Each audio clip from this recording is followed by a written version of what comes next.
오늘 하나님께서 저희들에게 주시는 말씀은 구약성경 에스라서 7장 1절에서 10절까지의 말씀입니다. 에스라 7장은 구약성경 718면에 있습니다.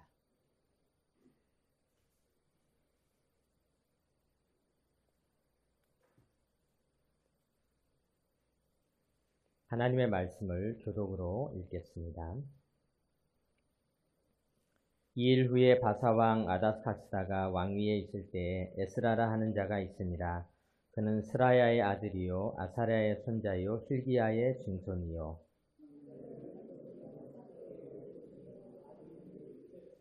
아마랴의 7대 손이요 아사랴의 8대 손이요 무라요스의 9대 손이요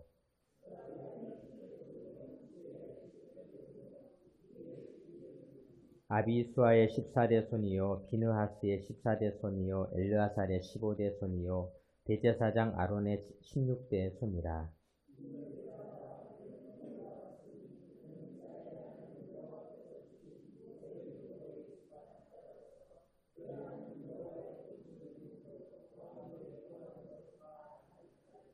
아닥사스다 왕 제7년에 이스라엘 자손과 제사장들과 레위 사람들과 노래하는 자들과 문지기들과 느디님 사람들 중에 몇 사람이 예루살렘으로 올라올 때에 첫째 달 추하루에 바벨론에서 길을 떠났고 하나님의 선한 손에 도우심을 입어 다섯째 달 추하루에 예루살렘에 이르니라. 에스라가 여호와의 율법을 연구하여 준행하며 율례와 규례를 이스라엘에게 가르치기로 결심하였었더라. 아멘. 네, 날씨가 비가 오는 날인데 환하게 웃으시니까 예배당 안이 아주 환하고 또 우리 하나님께서도 우리의 밝은 표정도 또 하나의 예배로 받아주시리라 믿습니다. 오늘 우리는 에스라에 대해서 말씀을 읽었는데요. 우리가 6월 한 달 동안 직분자들의 삶, 사명자들의 삶에 대해서 이제 다루게 되는데 오늘은 에스라라고 하는 학사이면서 또 제사장인 에스라에 대해서 우리가 한번 생각해 보도록 하겠습니다. 오늘 본문은 2일 후에 이렇게 시작이 되고 있습니다. 에스라서가 이제 크게 앞부분과 뒷부분으로 나뉘어지는데 앞부분은 이스라엘 백성들이 페르시아의 고레스라고 하는 왕, 바사왕 고레스의 그런 명령, 칙령을 받아서 마침내 70년간의 포로살이 생활을 다 마치고 고국으로 돌아오게 되는 역사가 기록되어져 있습니다. 고국으로 돌아온 사람들은 그곳에서 예루살렘 성전을 새롭게 짓는 일을 완수를 하였습니다. 물론 곧바로 지어진 것은 아니고 스룹바벨, 또 예수와 여호수아와 같은 그런 지도자들이 동료와 수고 속에서 한 20년 정도의 20년 정도의 기간이 지난 후에 스룹바벨 성전이 재건이 되었습니다. 그리고 난 다음에 성전은 잘 지어졌지만은 이제 성전에서 일을 할 수 있는 지도자들을 세우는 일들이 필요했고 또 하나님의 말씀을 가르치는 일이 필요했습니다. 그래서 58년 후에 에스라와 일행들이 제2차 기한을 하게 되는데요. 오늘 2일 후에 이렇게 기록되어져 있는 이 말씀은 스룹바벨 성전이 세워지고 난 다음 그 후에 일어난 일이다. 물론 시기적으로는 58년 정도의 시간이 지났다라는 것이죠. 이렇게 긴 시간이 지나고 난 다음 이스라엘 백성들이 돌아오게 되는 그런 과정 속에서 이들을 이끌었던 지도자 에스라를 소개하고 있는 것을 보게 됩니다. 오늘 이 에스라라고 하는 사람에 대해서 소개를 하는데 참 거창하게 소개를 합니다. 우리가 이렇게 보면은 북한의 지도자는 진짜 거창하게 소개하더라고요. 뭐하고 막 이렇게 아주 거창하게 소개를 하는데 그런데 사실 그 거창한 소개는 어떻게 보면은 수많은 과장과 그 영웅화를 통해서 그 우상화를 하는 그런 소개인데요.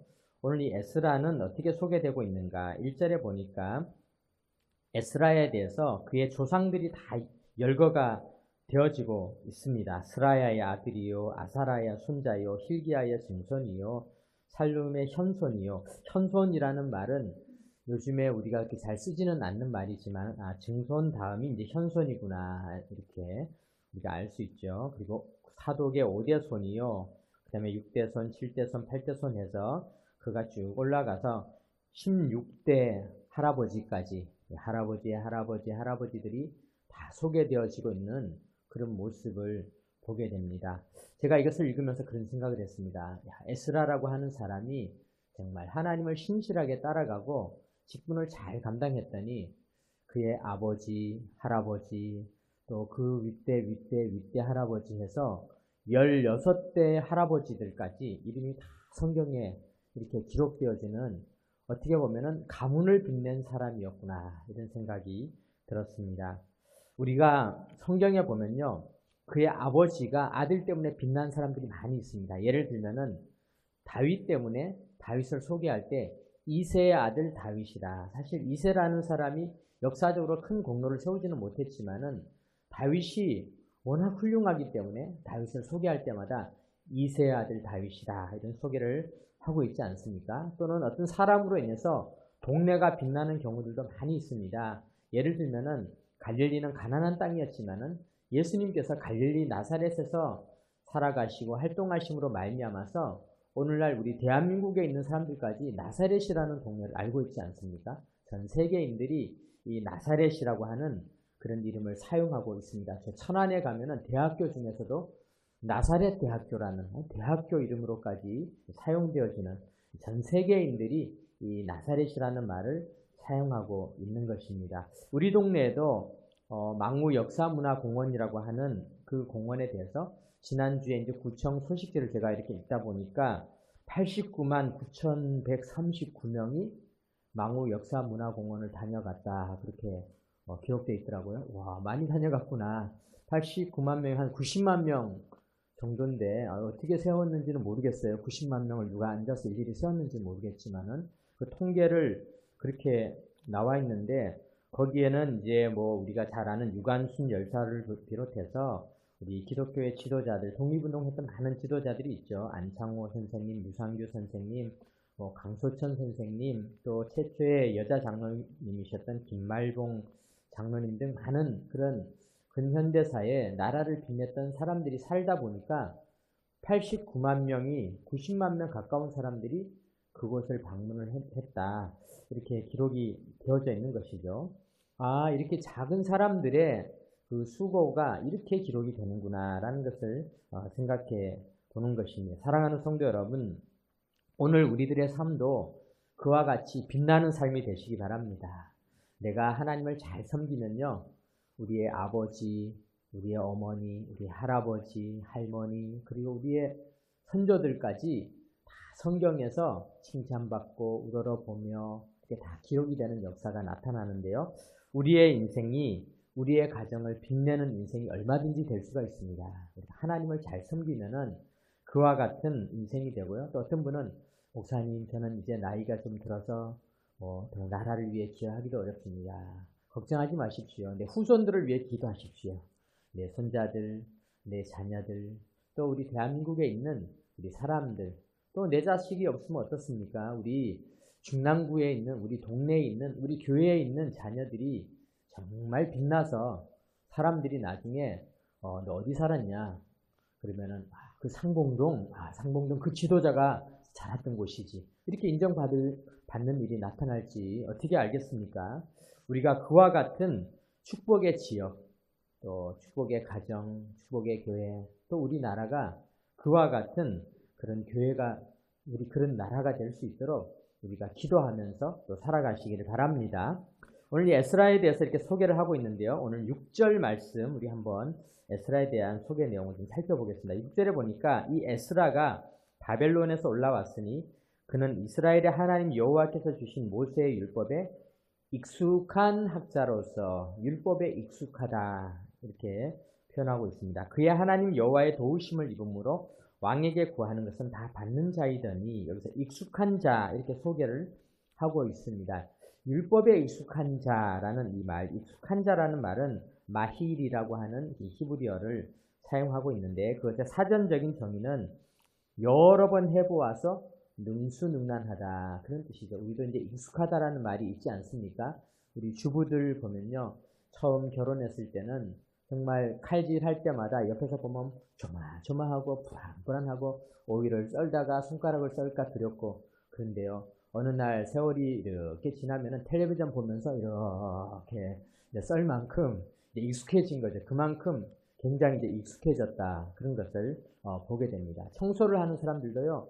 처음에 청소를 시키면요. 대걸레를 가지고 더러운 물을 온 사방에 다 묻혀놔서 다시 닦아야 될 만큼 지저분하게 청소를 하는 사람이 있는데 세월이 다 지나서 보면요.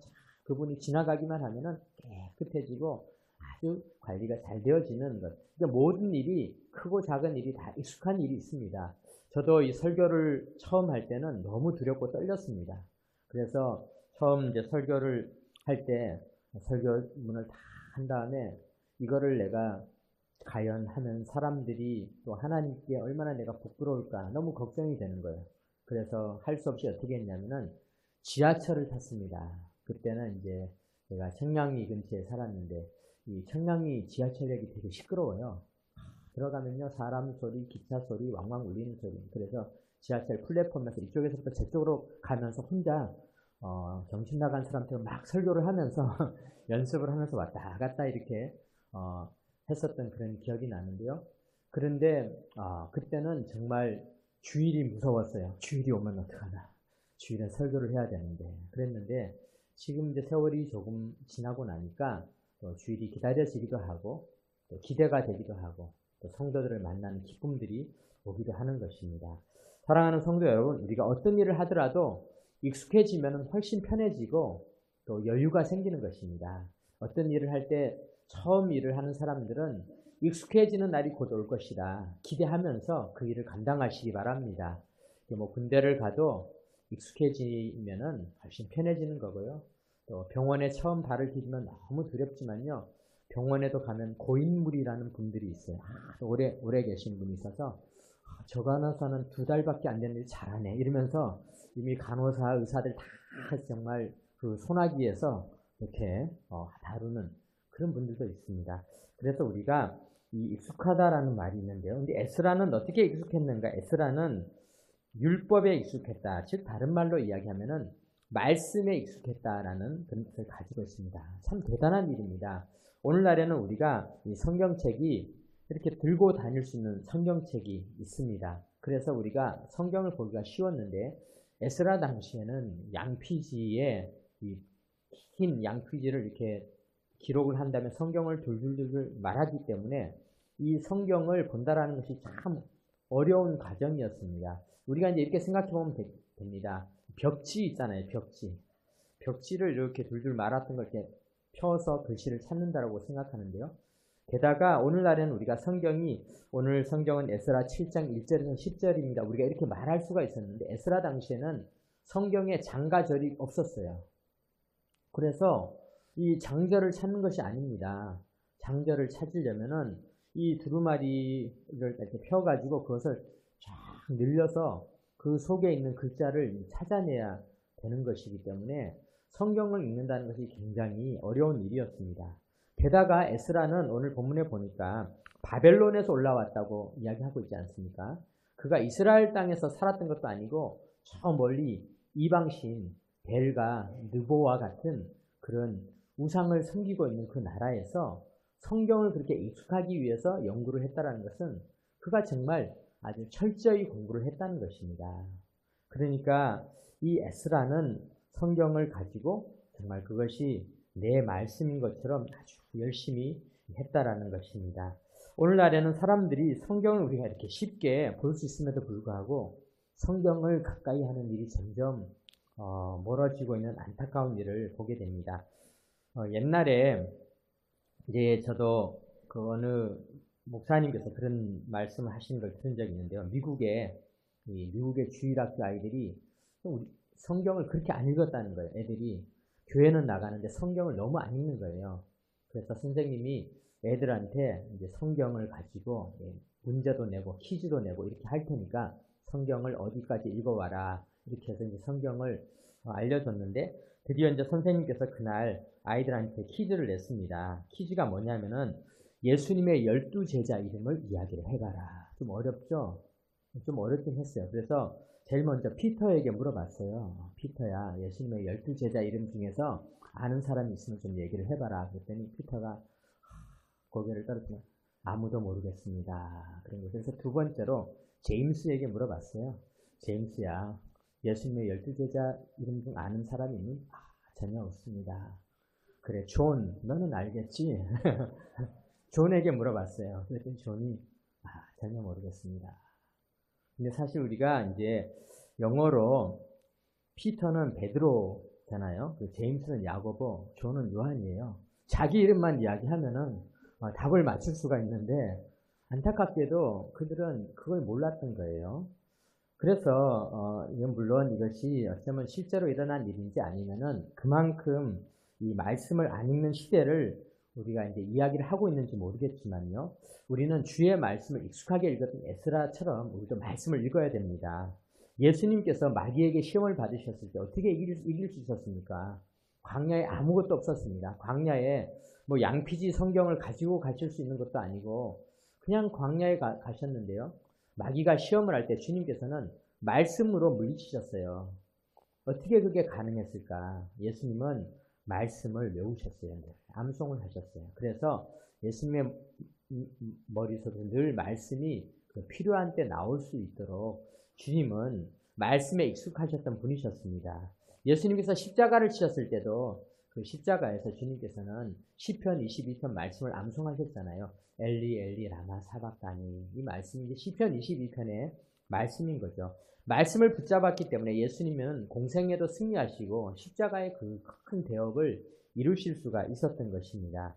평생 말씀 암송에 헌신하셨던 이슬비 편지라는 것을 이제 우리나라에 보급하셨던 그 여운학 장로님의 그 강의를 들은 적이 있었습니다. 그때 이제 여운학 장로님이 이제 집안 식구 중에서 갑자기 부모님이 외국 발령이 나게 돼서 이 조카를 이제 떠안게 되셨습니다. 그래서 그 부모님들은 이제 외국에 잠시 뭐 집을 구하고 이런 기간 동안 어쩔 수 없이 이 조카가 이제 몇 달 동안 여운학 장로님 돌보심을 이렇게 받게 그렇게 되었는데 아이의 부모님이 이제 외국에 갔다가 이제 아이를 데리러 왔습니다. 엄마가 아빠가 얼마나 미안했겠습니까? 애를 혼자 놔두고 그렇게 갔으니까. 그래서 아이에게 정말 백배 사죄하는 마음으로 선물도 사가지고 와서 야, 너 그동안에 얼마나 고생했냐, 얼마나 힘들었겠느냐. 그랬더니 아이가 그렇게 말하더랍니다. 아버지, 고난당한 것이 내게 유익이라 이로 말미암아 내가 주의 율례들을 배우게 되었나이다. 이렇게 이야기를 하더라는 겁니다. 그래서 아버지 어머니가 너무 깜짝 놀랐습니다. 그리고 알았다는 것입니다. 야, 그 무엇보다도 말씀을 가지고 있으니까 아이의 인생이 고난이라는 것이 고난이 아니라 주의 율례를 배우는 그 소중한 기간이라는 것을 아이가 말씀으로 고백을 한 것이죠. 사랑하는 성도 여러분, 지금은 우리가 여러 가지 대비를 많이 합니다. 그래서 학교에서도 이 어린이집에서 얼마 전에 지진 대피 훈련을 하는 것을 이렇게 보여주는데 애들이 얼마나 잘하는지 모릅니다. 애들이 손에 손을 잡고요. 책상 밑에 들어갔다가 선생님을 따라서 졸졸졸졸 나와가지고 피해 있다가 다시 졸졸졸졸 들어가는데 제가 그 영상을 보고 깜짝 놀랐습니다. 와, 과연 우리 교회에서 지금 만약에 이 건물이 흔들리면은 우리가 그렇게 할까? 막 목사님이 어떻게 된 겁니까? 막 그러면서 지금 어떻게 해야 됩니까? 막 당황할 텐데 애들이 그렇게 질서 있게 가는데요. 그런데 그 훈련 그 영상에 보니까 어떻게 됐냐면은 아이들이 여러 번 훈련을 해서 익숙해졌다는 거예요. 그래서 익숙해지니까 아무 문제 없이 아이들이 그렇게 가는 것입니다. 또 얼마 전에 중학생 아이가 쓰러져가는 아저씨를 심폐소생술을 해가지고 살렸다는 뭐 그런 기사도 있었잖아요. 그래서 그 아이에게 야 어떻게 했냐 그러니까 아니 배운 대로 했는데 뭐가 문제인데 난 그냥 배운 대로 했습니다. 그 아이는 익숙해졌던 것이죠. 익숙해지면은 아이든 유치원 아이든 어린이집 아이든 초등학생 아이든 그 일을 잘 할 수가 있는데 나이가 중요하거나 아니면 우리가 뭐 경험이 우리가 뭐 이렇게 나이가 있다고 그게 중요한 것이 아니라 얼만큼 거기에 익숙하냐가 그 사람에게 아주 소중한데 오늘 우리들은 닥치게 될 영적인 어려움들에 과연 대비해서 영적인 어려움들을 우리가 맞이했을 때 지진에 대피하고 또 이 심장에 문제가 생겼을 때 심폐소생술도 다 할 수 있음에도 불구하고 영적인 어려움, 영적인 위기, 마귀가 우리를 흔들어 놓고 우리를 정말 어렵게 할 때, 예수님을 광야에서 마귀가 시험한 것처럼 할 때 우리는 과연 대비되어져 있을까? 영적인 대비가 되어져 있을까? 우리가 이런 생각을 해보아야 되는 것입니다. 사랑하는 성도 여러분, 우리가 이 말씀들을 정말 꼭 대비하시기 바랍니다. 말씀을 내 것으로 만들어 놓아야 됩니다. 말씀이 내 안에 담겨져야 되는 것입니다. 인천에 가면은 국제 성서 박물관이라고 하는 그런 박물관이 있는데요. 거기는 이 성경에 여러 가지 성경이 희귀본 또 정말 중요한 성경이 10,000권 이상 이렇게 다 전시가 되어져 있는데 그 중에 구관해 집사님이라는 분이 손으로 쓴 성경이 거기에 보관되어져 있습니다. 우리가 생각할 때 요즘에 성경을 쓰신 분들도 많이 있고 그런데 뭐 굳이 그 성경이 거기에 보관되어져 있나라는데 거기엔 좀 특별한 사연이 있습니다. 이 구관해 집사님이라는 분은 위암 판정을 받았습니다. 그래서 삶에 어려움을 겪었습니다. 그리고 의사로부터 얼마밖에 못 산다라는 그런 청천벽력과 같은 그런 시한부 판정을 받으셨습니다. 그리고 나서 그가 자기를 돌아보았습니다. 내가 내 자녀들에게 무엇을 줄 것인가? 돈을 물려줘야 되나? 무엇을 물려줘야 되나? 그렇게 고민하는 중에 생각이 났습니다. 내가 남은 이 기간, 얼마 남지 않은 이 기간 동안에 허둥지둥 살 것이 아니라 내 자녀들에게 내가 손으로 쓴 성경 한 권을 물려주어야 되겠다. 그렇게 결심을 하신 것이죠. 그리고는 성경을 정성스럽게 한 장 한 장 기록해 나가기 시작했는데요. 그런데 놀라운 것은 그가 성경을 다 기록하고 나서 그가 이제는 죽을 줄 알았는데 병원에 갔더니 위암이 다 치유가 되어진 거예요. 하나님의 말씀을 기록하면서 그가 새 힘을 얻게 된 것이죠.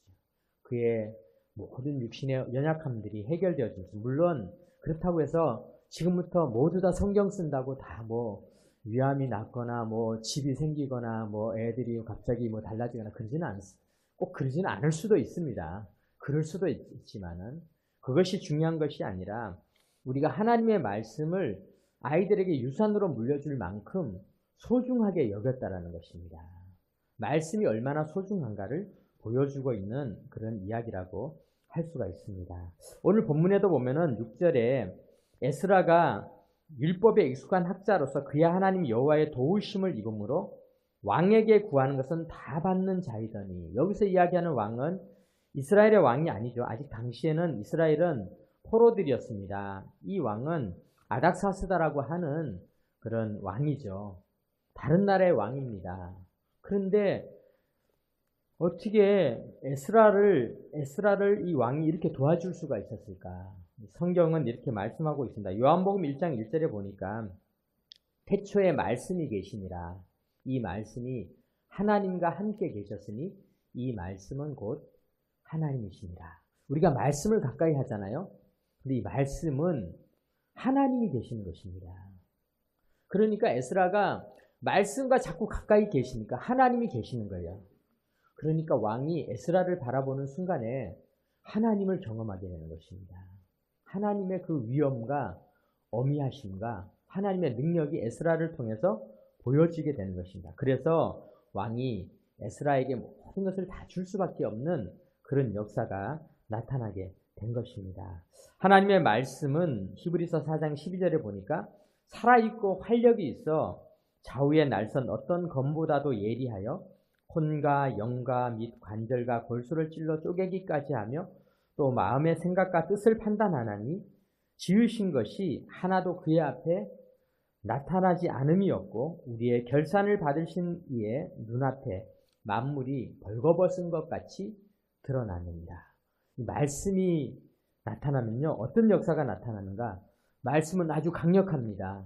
우리가 말씀을 붙잡는 것 같죠. 그런데요, 사실은 이 작은 우리가 들고 있는, 우리는 성경을 이렇게 붙잡고 있는데요, 내가 말씀을 붙잡는 게 아니라 우리가 말씀을 읽다 보면요, 말씀이 나를 붙잡고 나를 이끌어가게 되는 역사가 나타나는 것입니다.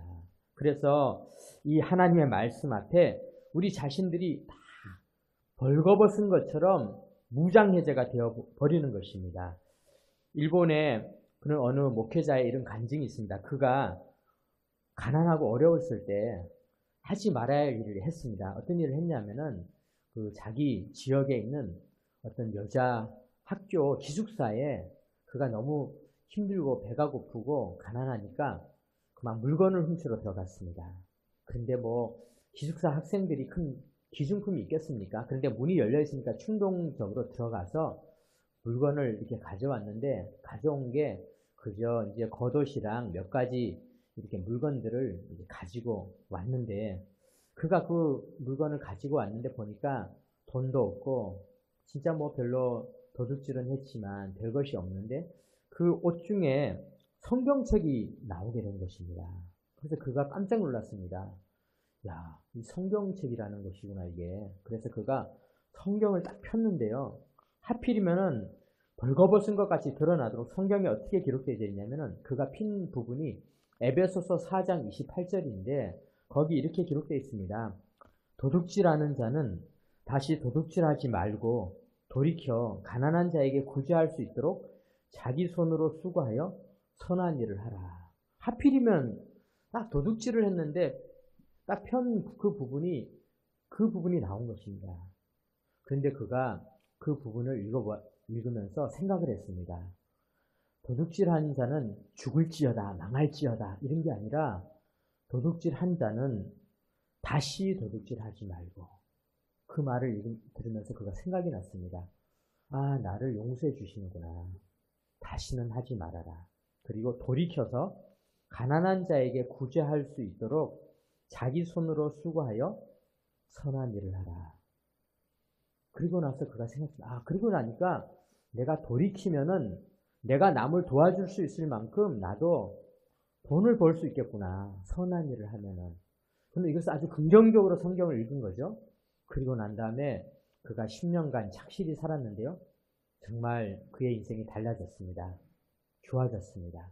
그리고 나서 그가 나도 이제 하나님의 일을 해야 되겠다. 그리고는 신학교에 들어가서 교역자가 되어서 결혼을 했습니다.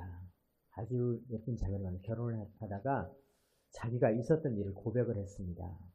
근데 너무 놀란 건 뭐냐면요. 그 옷을 잃어버린 여자가 결혼한 그 여자였어요. 옷을. 와, 이 하나님이 맺어주신 너무나 놀라운 그런 인연인 것이죠. 하나님께서는 말씀을 통하여서 많은 일을 행하십니다.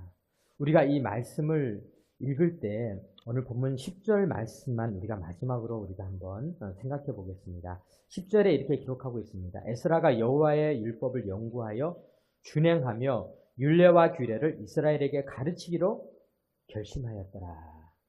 말씀을 읽는 목적은 무엇입니까? 말씀은 연구하고 준행하는 것입니다.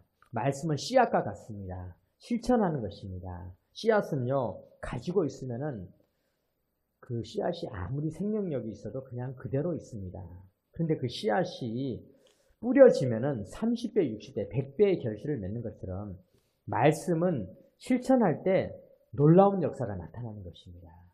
그리고 우리가 말씀을 잘 실천하기 위해서는 말씀을 연구하는 일이 필요합니다. 에스라는 구약 성경에 역대기서, 역대상, 역대하, 에스라서를 이제 기록한 것으로 알려져 있습니다. 물론 이제 역대기에 에스라가 딱 기록했다는 그 기록은 없지만 학자들의 연구에 따르면은 또 탈무드에 보면은 에스라가 역대기서를 기록했다 이렇게 되어져 있는데요. 실제로 이 역대기서에 보면은 역대기서는 열왕기 상하, 역대 상하는 똑같이 이스라엘의 역사를 다루지만 몇 가지 차이점이 있습니다. 첫 번째 차이점은요. 역대상에 보면은 그가 참고했던 책들이 많이 기록되어 있습니다. 역대하 24장 27절에 보니까 열왕기 주석을 또 선견자 이도의 묵시책을 역대하 9장 29절에 기록되어 있죠. 또 이도의 족보, 예후의 글, 호세의 사기, 이사야의 묵시책 등에 기록되어져 있다. 이런 기록이 많이 있습니다. 즉 에스라는 성경을 읽으면서도 관련된 글들을 많이 읽으면서 말씀의 뜻을 바르게 파악하기 위해서 연구를 열심히 했구나라는 것을 알 수가 있습니다.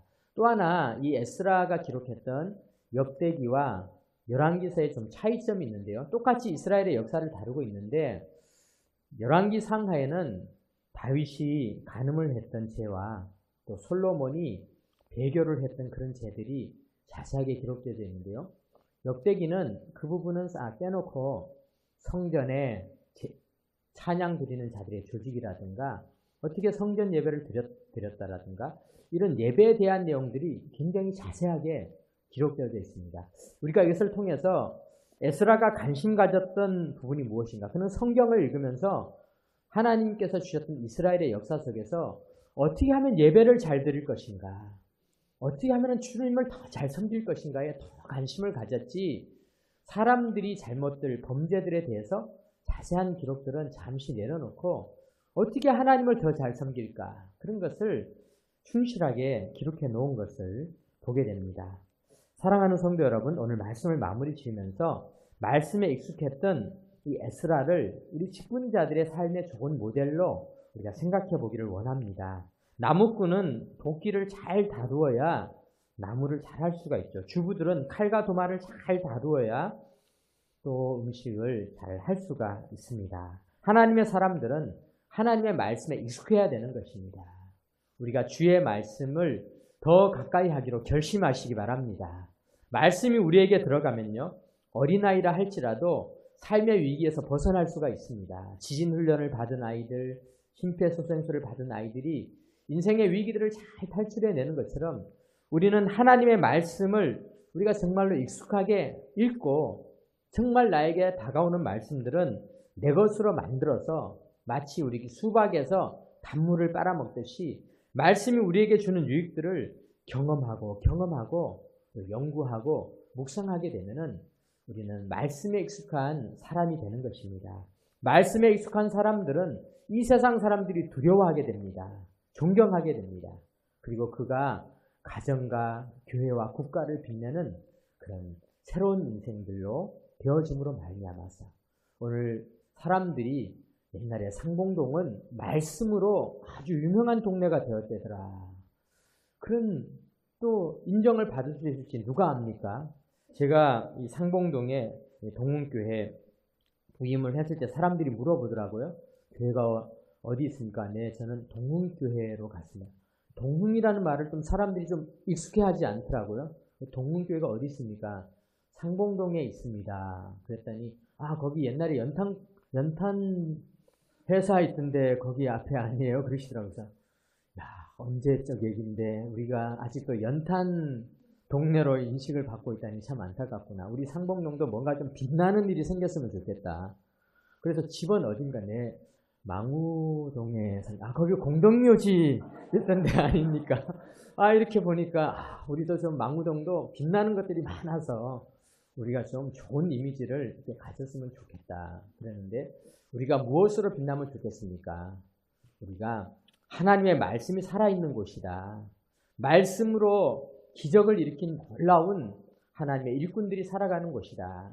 그렇게 인정받는 삶이 되시기를 주님의 이름으로 축원합니다. 아멘. 기도드리겠습니다. 하나님 아버지 감사드립니다. 말씀에 익숙했던 자 에스라에 대해서 오늘 우리가 살펴보았습니다. 우리도 주의 말씀을 더욱 가까이 하며 말씀에 익숙한 삶이 되게 하여 주옵소서. 우리 주 예수 그리스도의 이름으로 기도드립니다. 아멘.